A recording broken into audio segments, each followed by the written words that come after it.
Since he emerged on Chicago's hip-hop scene in the late 90s, he's become known for wicked punchlines and vivid storytelling. His new album is called 2707. Joining me in studio is Chicago's very own Matlock. What's good, Jesse?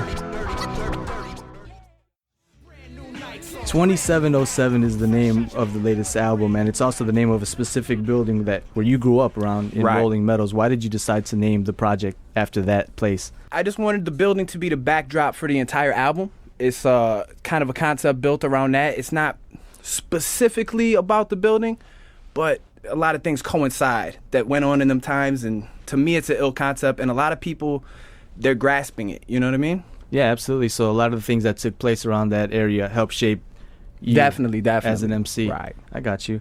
You once said in an interview that your music was more inspired by classic rock than hip-hop. Is that still the case? Oh, yes. I just had to drive on today. Why do you think that genre affected the way you write, and why did that affect you more than hip-hop as an MC? My parents and everybody in my family was listening to classic rock, and still when I listen to it today, it's like, it is the best music, man. All the different styles, like white groups, black groups, everybody, man. There's so many good records in that era, and it's just like, it's hard to come by nowadays, like you were just telling me, man. Do people try to clown you for that, man? Like, what? Rock music? You're supposed to be a hip-hop artist. How they gonna clown me, son? That's exactly right. Which actually makes sense, because you refer to yourself as the Bob Dylan of rap. That's right. Bob Dylan is one of the greatest American songwriters of our time. How does that name apply to what you do? I'm trying to be one of the greatest American songwriters of my time. I love Bob Dylan. Bob Dylan could write any song. I mean, if you look at that man's catalog, I have a book of his lyrics. It's like 3 inches thick. He wrote happy songs, sad songs, blues, country, rock. You know what I mean? I want to be an eclectic dude, a well-rounded dude like that. So I think you're well on your way, man. Thank you, sir. You know, it's wild. I mentioned you coming up like in the late 90s, and I remember when I first heard some of your stuff, you were known for those like killer punchlines and just aggressiveness, you know, being lyrical and a battle cat. Right. And these days when you're mentioned, and definitely when I see posts on some of your videos, people are like, man, this dude can tell a story. There used to be a time when battle rappers weren't able to write songs. Was that something that you had to work on? Not really. For some reason, I could always do both. I'm finding it right now, like in the battle scene, none of them dudes can write songs. No. And like, I think I might be a little old to be battling, man. I don't want to be clumped with them dudes. You know what I mean?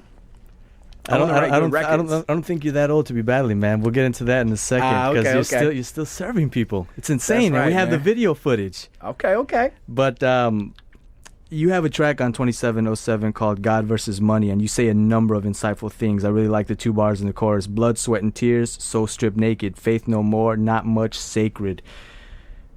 What was going on when you were writing that track?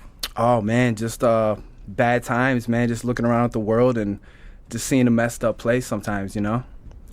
You mentioned Bob Dylan and some of the things he was able to do with his songwriting and how versatile he was. Do you find that you are working your way to become that MC, writing about what you feel, whether it's a battle rap or just how life is weighing in on you? I think 2707 reflected that. I have a lot more songs with meaning as opposed to like the more battle-y stuff.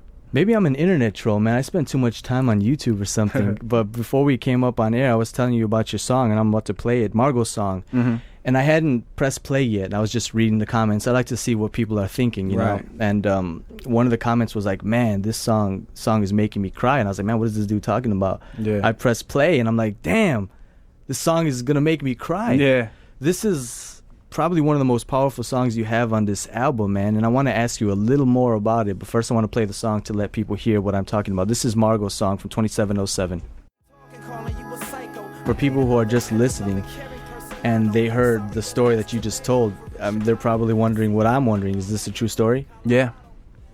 What made you want to write this song? That's one of those emotional songs where, you know, something is near and dear to you, and those songs for me are real easy to write. They just kind of pour out of me, as opposed to like the more intricate battle lyrical stuff. This one is interesting because you say in one of the verses where your friends are telling you, why would you write back? This person isn't around anymore. Right. Why would you write back? It was my homegirl, man, for a long time. Like, that was somebody I considered my friend. I miss her. That's why I wrote the song. That's real, man. This new album, 2707, is out on your own label, Fly Pig. Mm-hmm. In the past, you've had your up and downs with indie labels, stalled projects. You know, some labels shelved you at times. Was this so that you wouldn't have to deal with any of that BS, sort of handle your own business? Definitely. And I had seen a bunch of projects from the ground up. I learned from all the labels that I was signed to and messing with, and I felt being independent was the way to go, and it was. It's, you know, it's paying off. It's not like being signed. You're not waiting on people to pay you and this and that. And a lot of times we hear labels interfering with what the artist can write about and the subject matter they can deal with. I imagine someone like you definitely wouldn't want that sort of interference. Right. That's definitely something early off I had problems with. Not so much when I was signed to Gravel. I kind of had free reign on what I wanted to do. Definitely they want to have their influence, though, and push you in the direction they want to see you go. But now I'm the boss.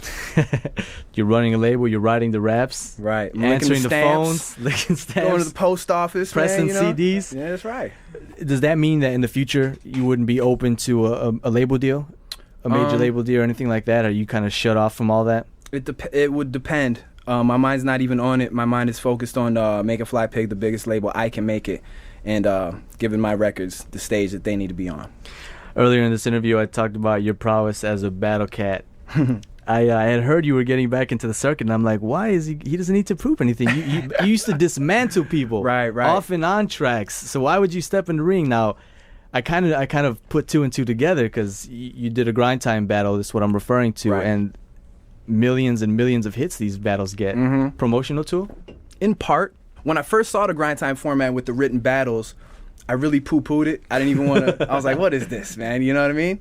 But everybody was pushing me. They're like, dude, you would clean up. You can write for a month on a person. I was like, guys are right. And I don't want to talk about the first person you faced. I won't mention his name, but okay. This is an individual who had been making the rounds, you know, battling a few dudes here and there. Probably right. Thought he was going to make short work of you because you hadn't done it in a minute. Exactly. It's not what happened at all, is it? No. And I was pretty relaxed, too.